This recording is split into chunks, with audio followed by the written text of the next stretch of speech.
Pan rules కఠినతరం. ఆధార్తో దరఖాస్తు మార్చి 31 వరకే.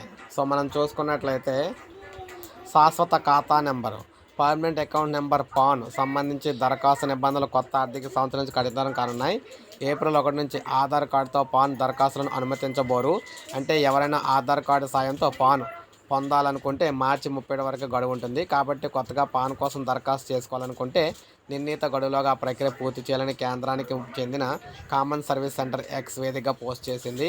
బ్యాంకింగ్, ఆర్థిక లావాదేవీలు కీలకమైన పాన్ పొందాలంటే ఏప్రిల్ నుంచి ఆధార్తో పాటు అదనపు డాక్యుమెంట్లను సమర్పించాల్సి ఉంటుంది. పుట్టిన తేదీని ధృవీకరించే పత్రాలు ఇందుకు అవసరం అవుతాయి. Birth certificate, voter ID card, matriculation certificate, driving licence, అదేవిధంగా అఫిడవిట్, పాస్పోర్ట్ వంటి పత్రాల్లో ఏదో ఒకటి సమర్పించాల్సి ఉంటుంది. కొత్త రూల్స్ అమల్లోకి వచ్చాక దరఖాస్తు ఫారాలు కూడా మారనున్నాయని కామన్ సర్వీస్ సెంటర్ పేర్కొంది. ఆన్లైన్లో కొత్త పాన్ కార్డు కోసం ప్రోటీన్, అదేవిధంగా యూటీఐ, టీఎస్ఎల్ వెబ్సైట్లను సందర్శించాలని సూచించింది.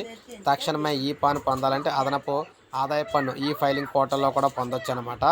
సో ఇలా మనం చూసుకున్నట్లయితే ఆధార్ కార్డుకు సంబంధించి ఏప్రిల్ 1 నుంచి కొత్త రూల్స్ అయితే మనకి వస్తున్నాయన్నమాట. ఆధార్ కార్డుతో కేవలం పాన్ అయితే పొందలేరు ఇంకా.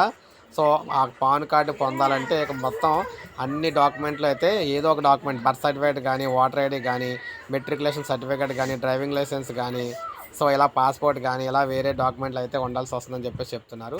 సో ఈ విధంగా మనకు కొత్త రూల్స్ అనమాట. పాన్ కార్డుకి సంబంధించి పాన్ కార్డు అనేది చాలా ఇంపార్టెంట్. ఏ ఆర్థిక లావాదేవీ చేయాలన్నా పాన్ కార్డు అయితే ఉండాలన్నమాట.